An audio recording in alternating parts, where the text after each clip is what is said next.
నేను సకల విధాల ప్రయత్నం చేస్తున్నా. ఎట్టి పరిస్థితుల్లో లాస్ట్ మైల్కి ఇవ్వాలనేది నా యొక్క ప్రగాఢమైనటువంటి ఆకాంక్ష. ఎట్టి పరిస్థితులు చేయాలనే దృఢ సంకల్పం. కానీ ఎన్ని చేసినా చేయలేకపోతే ఈ రోజు నేను చూస్తే ఒకసారి చాలా బాధేస్తుంది.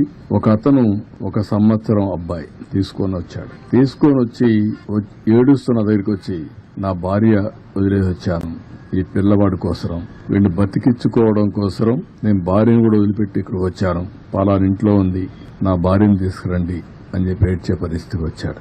ఒక పెద్ద ఆయనైతే వైఫ్ డాటర్, మా ముందరిని ఆ వైఫ్ పెయింట్ అయిపోయే పరిస్థితికి వచ్చింది. ఆవిడ్ని తీసుకురావడానికి సమస్యలు.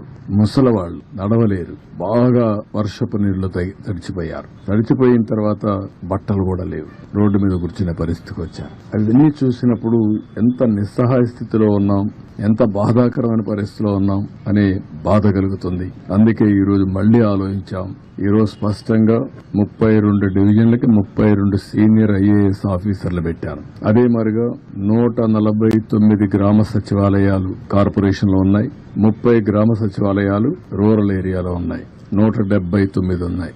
179కి 179 మంది ఇన్ఛార్జెస్ పెట్టాం. ఒక గ్రూపు 2 సర్వీస్ కింద IAS కింద ముఖ్యమైన నాయకులు పెట్టాం. వీళ్ళకందరికీ ఒక బోట్ గాని ఒక వెహికల్ గాని ఎక్కడెక్కడ ఏమున్నాయో అన్ని అనలైజ్ చేశాం.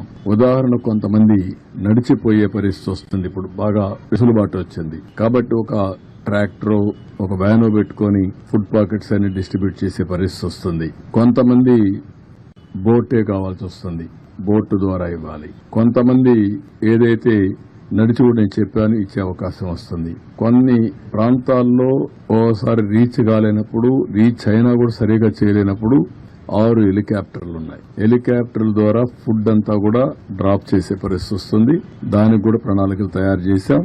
రేపంతా ఒక 6 హెలికాప్టర్ కూడా పనిచేస్తాయి. ఈరోజు కొత్తగా ఒక వినూత్నంగా ఏదైతే డ్రోన్స్ అన్ని ఒక 8 డ్రోన్స్ పెట్టి ఒక 10,000 మందికి ఫుడ్ పాకెట్స్ అందజేయగలిగాం.